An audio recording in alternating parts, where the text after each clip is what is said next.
É isso aí, gente boa. Vamos então ao nosso quinto encontro do discipulado continuado. Nós temos falado que o discipulado continuado possui 4 pilares. E esses 4 pilares são grupos pequenos, exortação mútua, mentoria continuada e prestação de contas. Hoje nós vamos pensar um pouquinho a respeito de prestação de contas. Hebreus capítulo 11, versículo 24, diz o seguinte para nós: E consideremos uns aos outros para nos incentivarmos ao amor e às boas obras. E consideremos uns aos outros para nos incentivarmos ao amor e às boas obras. Hebreus 11, 24. Embora o individualismo pós-moderno nos faça supervalorizar os nossos interesses e nos influenciar a escolher diante de muitas opções, como nós vivemos numa sociedade de supermercado, não é mesmo? Esse individualismo pós-moderno, embora ele nos faça supervalorizar os nossos interesses e nos influencie a escolher diante das muitas opções o que nos custe menos esforço e nos traga mais prazer, como cristãos precisamos ensinar nossos irmãos a guardar os ensinos de Jesus. Como seres humanos, precisamos ser ajudados também por nossos irmãos a guardar os ensinos de Jesus. Em sua trajetória cristã, o discípulo aprende a vida cristã com alguém que também continua aprendendo a vida cristã com outro irmão que também continua aprendendo a vida cristã. O discípulo precisa prestar contas a alguém em quem confia, que precisa prestar contas a alguém em quem confia e que precisa prestar contas a alguém em quem confia, certo? Nesta trajetória, nada mais natural que o discípulo confiar naquele que o tem discipulado, partindo da compreensão de que está sendo amado e respeitado por ele. Com seu discipulador ou mentor, o cristão vai compartilhar seu compromisso de integridade e vai se permitir ser confrontado para que termine bem a sua jornada.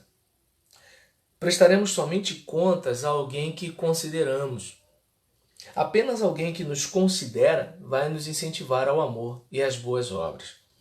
Então, a gente observa aqui que a prestação de contas faz parte do discipulado. Não tem como haver discipulado sem prestação de contas, porque você está ajudando um irmão a crescer e ele está ajudando você a crescer.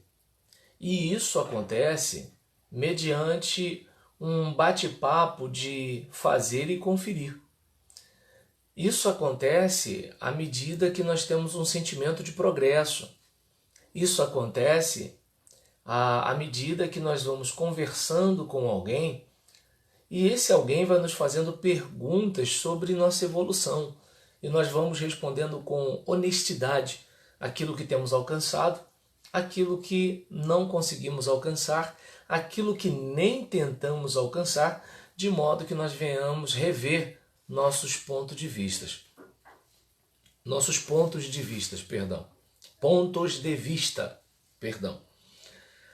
A tarefa para casa é a seguinte: continuar se empenhando em cumprir as tarefas do encontro anterior. Nós temos falado aqui várias vezes que na nossa caminhada nós não temos como converter as pessoas, mas nós podemos escrever uma relação de 10 nomes das pessoas que nós queremos alcançar. Isso nós podemos fazer. Nós podemos orar por essas pessoas uma vez ao dia. Isso nós podemos fazer. Nós podemos convidar 2 irmãos para serem nossos intercessores. E nós podemos memorizar versículos na carta do apóstolo Paulo aos Romanos para nos ajudar a ter uma base de informação na hora da conversa. Eu não sei se você percebe que sempre que estamos diante de alguma realidade, algum dado novo, nós recorremos a algo que está na nossa memória. Então, se você faz treino de artes marciais, você, obviamente, na hora que vem um ataque, há uma memória no seu organismo, eu não sei aqui o termo técnico, mas há uma memória no seu organismo, de modo que você possa responder à altura. Digamos, se você luta boxe, você sabe a hora certa de devolver um direto ou a hora de uma esquiva. Você sabe como fazer, por quê? Porque o seu corpo está treinado a ter uma pronta resposta, certo? Se você é um advogado, diante de uma frase, de uma fala, de uma determinada pessoa, de uma testemunha, ou do seu cliente, ou do juiz, já vem à sua mente uma pergunta, uma consideração, uma resposta, porque é algo que você treinou, que você repetiu, certo? Ou então, diante de algo que está acontecendo na cozinha onde você trabalha, salgou um pouco mais, esquentou um pouco mais, passou do ponto, você já tem uma solução na cabeça para você remediar aquele caso. Se você é um clínico geral, chega um paciente, pelos dados que ele vai passando para você, você já vai pensando o que fazer em relação a aquele paciente, certo? Por quê? Por causa da sua vivência, da sua repetição. Um novato estaria lendo alguma coisa, um novato estaria pensando o que fazer. Você, pela repetição, já está com algo impregnado. Essa é a proposta quando nós apresentamos o caminho de Romanos ou a estrada romana. Falei isso tudo aqui, só nessa parte de memorização, para você ver a importância, certo? Uma outra questão aqui, em relação à questão de atividade. Tínhamos falado no segundo encontro para você se empenhar e dar pelo menos um presente para as 10 pessoas da sua lista.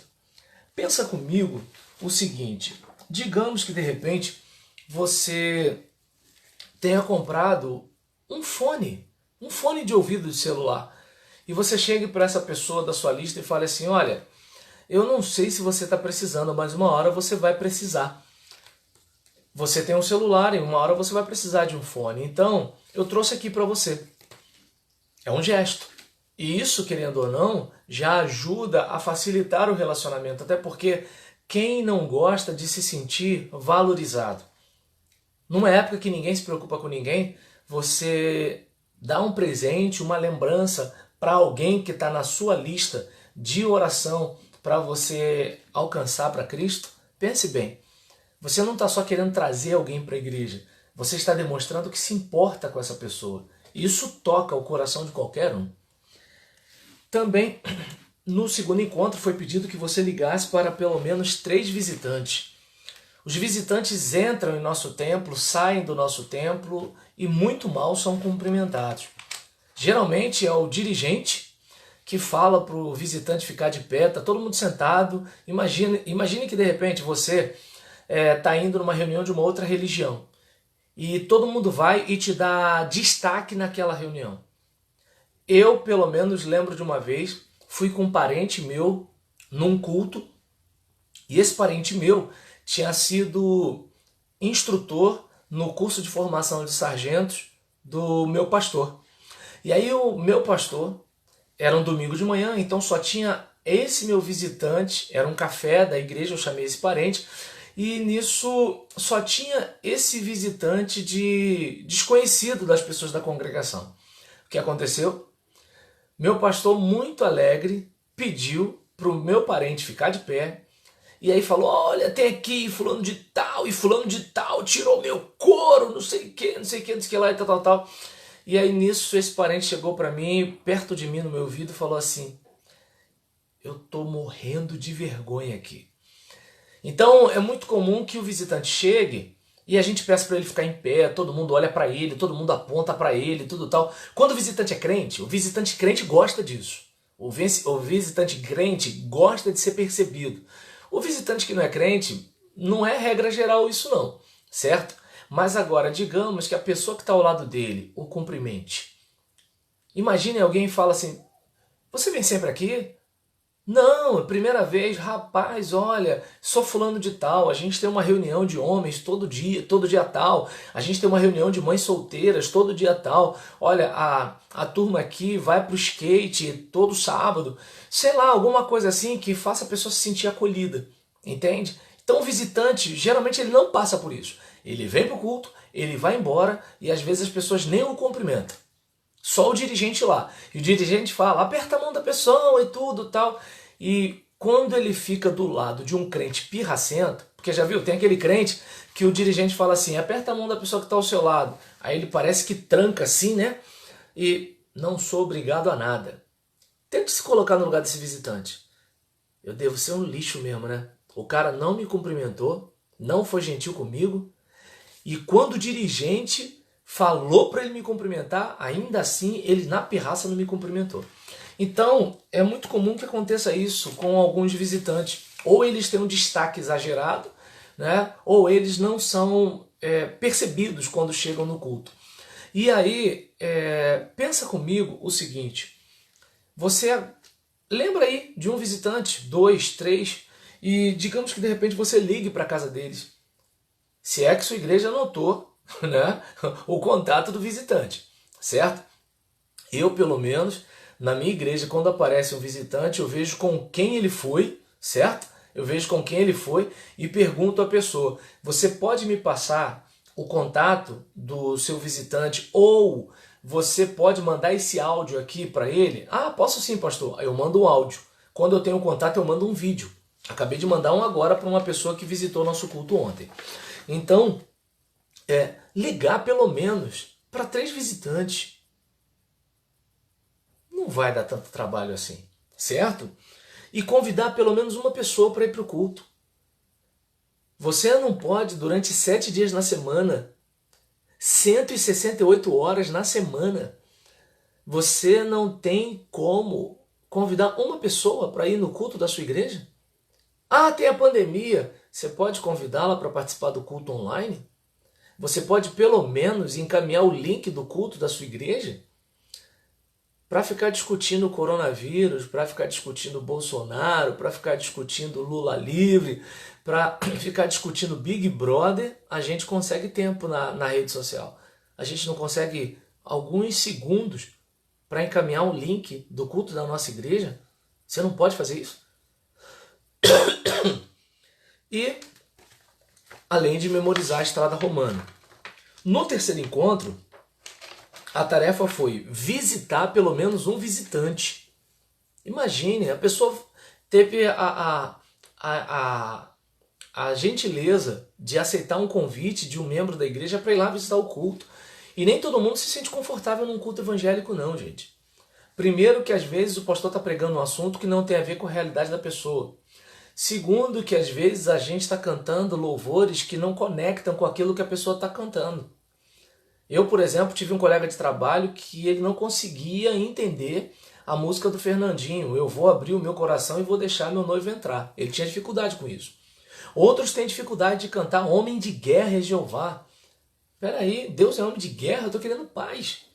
Entende? Então, assim, existem várias coisas que fazem com que o cara que não é crente, ele se sinta meio deslocado na igreja. Sem falar aquela série de anúncios antes da mensagem, né? Tá aquele clima de adoração, de repente, antes de ir para a mensagem, não perca, né? E aí começa aquele monte de assunto e tudo, tal. Então, assim, a pessoa foi gentil, ela acompanhou você, ou ela atendeu a mãe dela e foi lá e tudo, tal. Então você vai chegar e fazer uma visita para essa pessoa, olha, eu vim aqui para registrar meu agradecimento pela sua presença lá em nosso culto. Foi bom ter você lá. Pense comigo, como você se sentiria se alguém valorizasse você? Certo? Porque no fundo, todo mundo quer ser valorizado. De que adianta o indivíduo comprar uma Mercedes, comprar uma BMW, se passar e ninguém reparar? Entende? Qual é a graça de você ter uma roupa nova e aquilo ali não ser algo que lhe faça se sentir importante? O que adianta ter uma rede social, postar as coisas e ninguém acompanhar? Entende? Então, assim, mesmo as pessoas que dizem que não ligam para a opinião de ninguém, de alguma forma elas querem mostrar para as pessoas que elas não ligam para a opinião de ninguém. Nós queremos ser valorizados, nós queremos ser respeitados, nós queremos ser considerados. Então é um pequeno gesto que pode mostrar para a pessoa o seguinte: a gente não quer só encher a nossa igreja, mas a gente valoriza a sua presença lá. E eu não sei se você percebe que quando eu estou passando essas dicas não têm a ver com você ganhar o cara para Cristo, mas tem a ver com você se tornar um ganhador de almas. Pense comigo, pense bem, certo? E convidar, né, pelo menos uma pessoa para o culto. Isso é um jeito de ir passando para as pessoas que você gostaria de tê-las no culto, de que o culto é importante para elas, de que elas são importantes para a igreja. E uma outra questão, de instalar um novo hábito em você, de sempre convidar alguém para ir para o culto da sua igreja. Deixa eu ver aqui, no nosso quarto encontro, nós falamos aqui sobre a importância de fazer uma visita a um amigo de um novo crente. Pelo menos na minha experiência de vida cristã, a gente sempre recebeu a seguinte orientação: agora que você não é mais do mundo, não é assim? Hoje eu não sei mais como é que é, mas era assim: agora que você não é mais do mundo, você não pode mais ficar andando com as pessoas do mundo, você não pode mais assistir filme do mundo, você não pode mais ouvir música do mundo, porque você não é mais do mundo. Então agora você só fica com a gente aqui na igreja, só escuta a música que toca na rádio evangélica, aquela coisa todinha e tudo tal.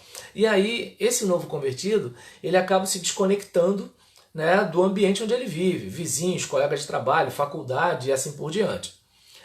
A proposta aqui é a seguinte: de você aproveitar o novo crente que está chegando agora e pedir para ele, de alguma forma, te aproximar de um ex-colega dele de farra, de um ex-colega dele do dia a dia, aquela coisa todinha. Se ele vivia na barraca, pô, fulano, tem como você marcar uma visita com um colega teu que tomava um negócio contigo? Eu quero ir lá conversar com ele, quero conhecer seus amigos. É a chance de quê? De você, inclusive, falar de Jesus, convidar para o culto, coisas do tipo, e ajudar, né, o colega do seu novo irmão em Cristo, olhar para ele como uma nova pessoa, certo? Porque ele já está vendo o colega dele com você. E ele não está tendo um colega que está se afastando dele porque ele é do mundo, não. Mas o colega dele está trazendo você como cristão para falar uma palavra abençoadora para ele. Pensa bem, nesse tempo de tanta crise, não é? Falar de esperança, olha que bênção, certo? E, deixa eu ver aqui, dê um outro presente para a outra pessoa, para outra das 10 pessoas da sua lista. Pensa comigo o seguinte: você, né, no encontro anterior, você foi incentivado a dar um presente, uma lembrancinha, uma caneta, um fone de ouvido, e agora você já vai para a segunda pessoa, certo? E nessa situação, você está criando o hábito de generosidade, certo? É bom para você, porque você vai se tornando mais generoso, e quem é mais generoso acaba parecendo mais com Deus, que é generoso. Deu o melhor de si, deu o seu filho. Deu o melhor de si, deu o seu espírito, certo? E compartilhou a sua morada com o seu povo. Pense nisso. E então, dá um outro presente, né, para a segunda pessoa dos seus 10. Concentrar-se na pessoa mais receptiva ao evangelho. Porque o que acontece? Tem gente que não quer saber de conversa de fé cristã, mas tem gente que quer, certo? Tem gente que está com o coração aberto. Só que a gente está no corre-corre da igreja, reunião de igreja, discussão de igreja, briga de igreja, esse negócio todinho, que a gente às vezes não percebe que o que Jesus falou é verdade. Os campos estão brancos. As pessoas têm sede de Deus. O problema é que a gente não está oferecendo a água da vida. A rede social é uma demonstração clara disso. Quantas vezes você vê uma postagem de alguém que está dizendo: mãe, não vou mais ver você. Meu filho, eu pensava, né, que eu teria mais tempo com você. Você vê, as pessoas estão perdendo entes queridos. As pessoas estão chorando, estão enlutadas. E boa parte de nós não está aproveitando essa oportunidade para falar de esperança. Boa parte de nós está pegando, né, a rede social para ficar em discursos inflamados de quem está certo, né, e enquanto a sua escolha política. Pensa comigo. E continuar, obviamente, convidando pelo menos uma pessoa para ir para o culto e memorizar a estrada romana. Então isso tudo, né, foi o que a gente passou em relação às atividades.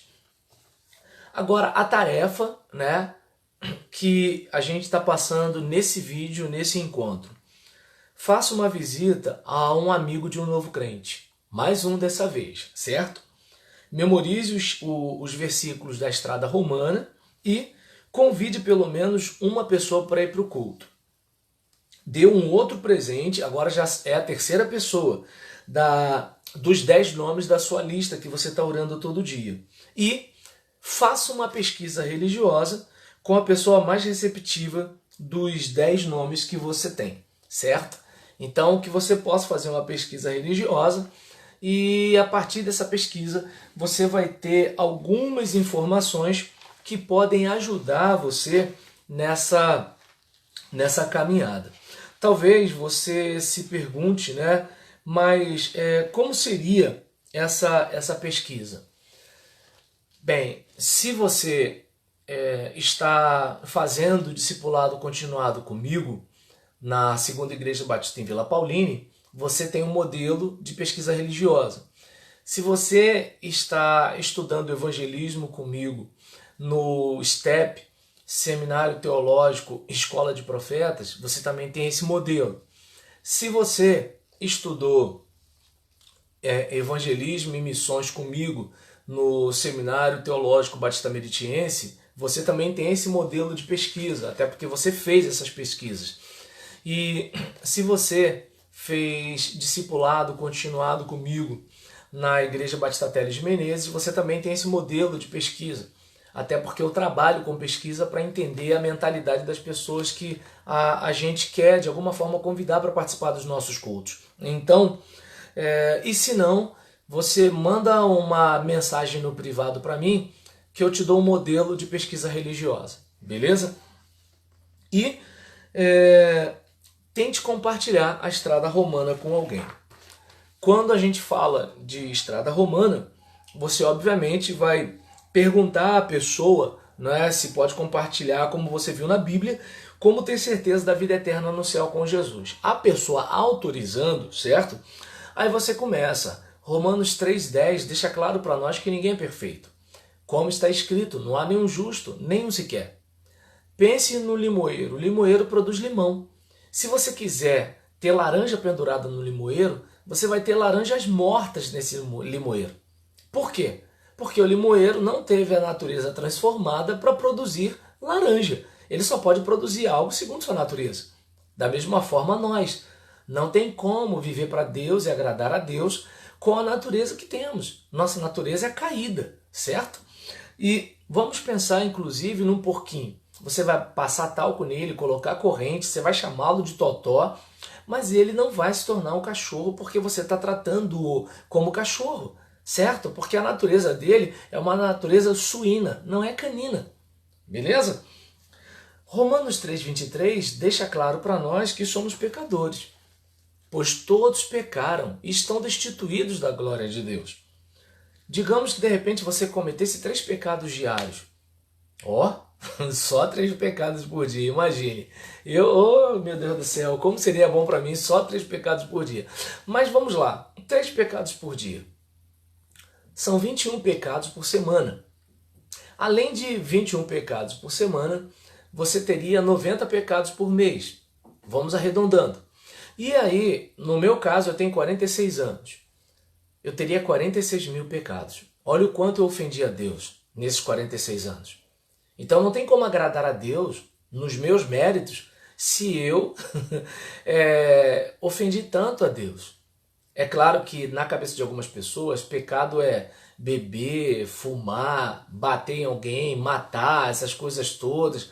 Não, não, pecado é muito mais do que tudo isso. A Bíblia diz que até quem sabe fazer o bem e não faz, comete pecado. Só para você ter uma ideia, entende? Não vou nem pensar no pedaço de pudim do seu irmão que você pegou lá, comeu, tirou um pedacinho e deixou um pedaço pequeno para ele. Não vou nem falar disso. Só o fato de você que sabe fazer o bem e não faz, comete pecado. Só aí, entende? Então a gente vive ofendendo a natureza de Deus, a santidade de Deus. Continuando, digamos que você fosse fazer uma omelete. Quem não gosta de omelete, não é mesmo? E aí você fizesse com um ovo bom e um ovo podre. Ficaria boa essa omelete? Não. 2 ovos bons e um podre? Também não. 3 ovos bons e um podre? Também não. Quem aqui já sem querer abriu um ovo podre, jogou na frigideira, sabe do que eu estou falando. Então, é mais ou menos assim a nossa caminhada. A gente dá 10 passos para frente, a gente dá um passo para frente e 10 para trás. Então a gente vive fazendo coisa boa com má intenção. A gente às vezes pode estar com uma boa intenção, mas faz uma coisa errada. Então nós, infelizmente, sem falar as coisas ruins com más intenções que a gente faz, certo? Então você é pecador, pecado é desobediência contra Deus. E nós também já sentimos ira, inveja, egoísmo, orgulho. A gente não chegou a fazer, mas sentiu, certo? Eu não sei se você consegue reconhecer que já cometeu pecado. Romanos 5,12 diz que nós herdamos a morte. Portanto, da mesma forma como o pecado entrou no mundo por um homem e pelo pecado a morte, assim também a morte veio a todos os homens porque todos pecaram. Pense no aborto espontâneo. Aquela mulher que pintou o quarto, comprou berço, enxoval, mas algo no seu organismo ficou incompatível com o organismo daquele feto e sem querer ela perdeu aquele bebê. Imagina a dor, o sofrimento. Ela não queria perder, mas algo entre eles dois rompeu aquele vínculo. Da mesma forma, o pecado nos atrapalha de nos aproximarmos de Deus. Por mais que nós queiramos, por mais que Deus queira, o nosso pecado nos atrapalha. Nosso pecado nos distancia de Deus. Pense também num ladrão de banco. Digamos que de repente eu tivesse assaltado um banco e eu tivesse sido preso. E todas as câmeras e as testemunhas comprovam que fui eu. Não há como negar que fui eu e eu estou diante do juiz e eu falo para esse juiz: olha, seu juiz, me libera porque eu prometo que nunca mais vou assaltar nenhum banco. Eu admito que eu estava errado. Mas me solta aí. Pense comigo. Se você é uma daquelas vítimas do assalto que estava lá no banco, assustado, com medo, criança chorando, eu mandando a criança calar, apontando arma para você, você considera esse juiz justo ao ele me libertar? Você consideraria?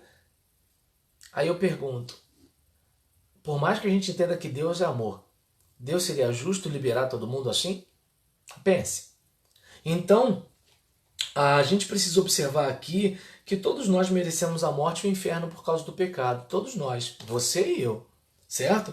Mas morte não é apenas aquele corpo gelado no caixão. Morte significa separação. Separação de Deus nessa terra. Separação dos nossos queridos.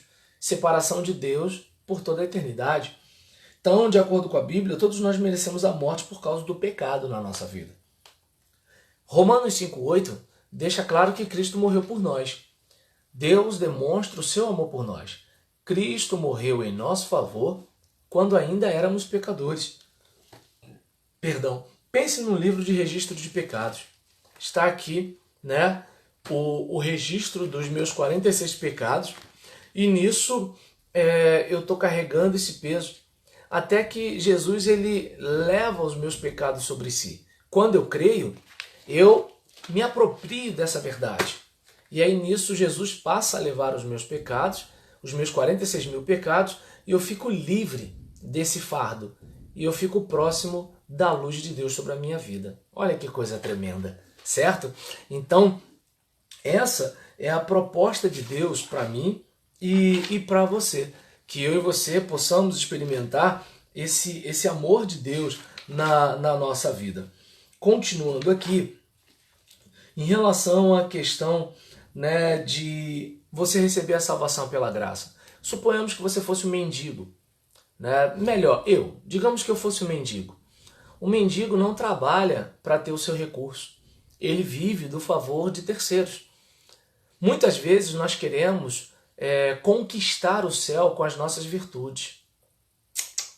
Não tem como alcançar a justiça de Deus sendo imperfeitos como somos, certo? Então, diante de uma situação dessa, eu só posso receber.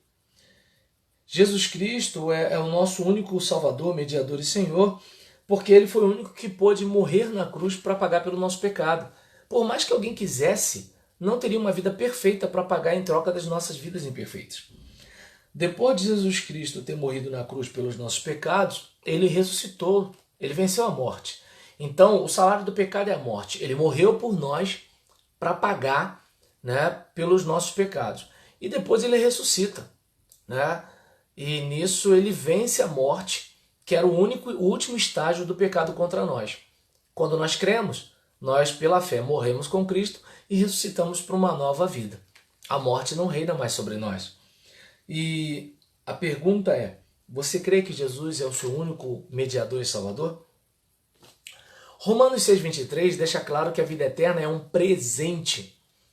A Bíblia diz que o salário do pecado é a morte, mas o dom gratuito de Deus é vida eterna em Cristo Jesus nosso Senhor. Pense no presente de amigo. Suponhamos que um amigo seu lhe desse um presente muito caro. Digamos que de repente ele te desse um Porsche vermelho, e você pegasse umas 3 moedas de 50 centavos para ajudar a pagar esse carro. Seria uma ofensa, não é mesmo? E não seria presente. E seria um absurdo você querer pagar por um carro desse tipo com 3 moedas de 50 centavos. E muitas vezes tem gente que quer fazer isso com a salvação. Não tem como nós comprarmos o céu com as nossas míseras moedas de boas obras. Romanos 10, versículo 13, nos mostra o caminho. O que fazer para receber o presente da vida eterna? Todo aquele que invocar o nome do Senhor será salvo. Todo aquele que invocar o nome do Senhor será salvo. É só clamar, é só pedir socorro. Pense, por exemplo, numa cadeira. Quando você senta numa cadeira, você descansa as suas pernas nessa cadeira. Mas se você fizer se você se posicionar como se estivesse sentado, fazendo uma cadeira isométrica, ou seja, você está numa posição análoga a quem está sentado, mas você não está sentado sobre lugar nenhum. É uma cadeira isométrica. Aquilo vai forçar a sua coxa, que você vai tremer, até que vai chegar uma hora que você não vai aguentar. Porque você está descansando na força da sua perna. E não na força você não está descansando no suporte dos pés da cadeira, certo? E então, aquele que invocar o nome do Senhor será salvo. E você pode aceitar Jesus Cristo agora mesmo, no seu coração pela fé. E você está pronto para deixar de confiar em outras coisas e entregar sua vida a Jesus? Entende? Romanos 10, versículo 9 e 10 já passa a dica para a gente como fazer. Se você confessar com a sua boca que Jesus é Senhor e crer em seu coração que Deus o ressuscitou dentre os mortos, será salvo. Pois com o coração se crê para a justiça e com a boca se confessa para a salvação.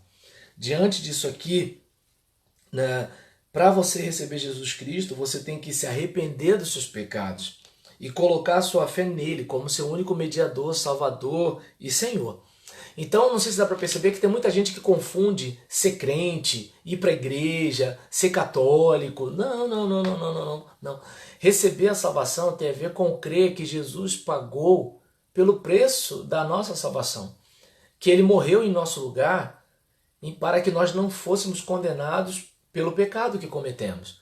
E aí nós cremos. Quando nós cremos, é como se nós baixássemos um arquivo na internet. É como se nós compensássemos um cheque na boca do caixa. É como se nós sacássemos um depósito que foi feito na nossa conta. Percebe? Está à nossa disposição, mas se a gente não der um passo, a gente não recebe. É mais ou menos isso. E esses versículos, eles dizem que para eu e você recebermos Jesus Cristo, precisamos confessar, concordar com Ele que precisamos da salvação que Ele oferece. Precisamos abandonar os nossos pecados, dar meia volta, porque arrependimento quer dizer mudança, dar meia volta em direção a Cristo, de modo que nós coloquemos nele a nossa certeza de que Ele é o único mediador, salvador e Senhor. E isso quer dizer que eu preciso deixar de confiar em outras coisas para confiar apenas nele, certo? Nenhum outro senhor, nenhuma outra senhora, nem anjos, nem Maria, nem santos, ninguém, só Jesus salva, certo? E aí, você está pronto para entregar a sua vida totalmente nas mãos de Jesus, para que Ele seja o Senhor da sua vida e Salvador da sua alma? E isso acontecendo, a gente ora. E ora pedindo para a pessoa repetir as palavras, certo? Você ora com a pessoa. Você ora e ela repete, já que na maioria das vezes a pessoa não está acostumada com oração. E coisas do tipo, eu sei que sou um pecador. Eu sei que Jesus Cristo é o único Salvador. E eu convido Jesus para entrar na minha vida.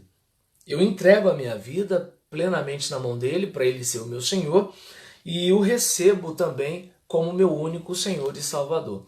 Então isso contribui para quê? Para que essa pessoa ela possa ter uma consciência mais ampla da salvação, que é muito mais do que uma lista de pode ou não pode de uma igreja, certo? Até porque tem gente que confunde muito ser santo com ser esquisito. Você pode ser santo sem ser esquisito, e você pode ser esquisito sem ser santo. E santo aqui na compreensão cristã protestante não é perfeito. Santo é separado, dedicado, consagrado como propriedade exclusiva de Deus. Então, aí você apresentando a estrada romana para a pessoa, depois você pode perguntar se ela gostaria de receber visitas para saber mais a respeito da sua decisão de receber Jesus como Senhor e como Salvador e como mediador, e, se possível, preencher uma ficha de decisão. Então essa é uma dica, né, para você bater um papo com a pessoa a respeito da fé. Acredito que assim a ideia aqui não é que você vai conseguir salvar as pessoas, mas você pelo menos vai apresentar o Evangelho. E você vai desenvolver um novo hábito, o hábito, né, de olhar para as pessoas como alma e o hábito de trazê-las para uma nova vida, uma nova realidade, através das boas novas do Reino de Deus. Forte abraço, até o próximo disco, até o próximo vídeo, até a próxima aula, até o próximo encontro.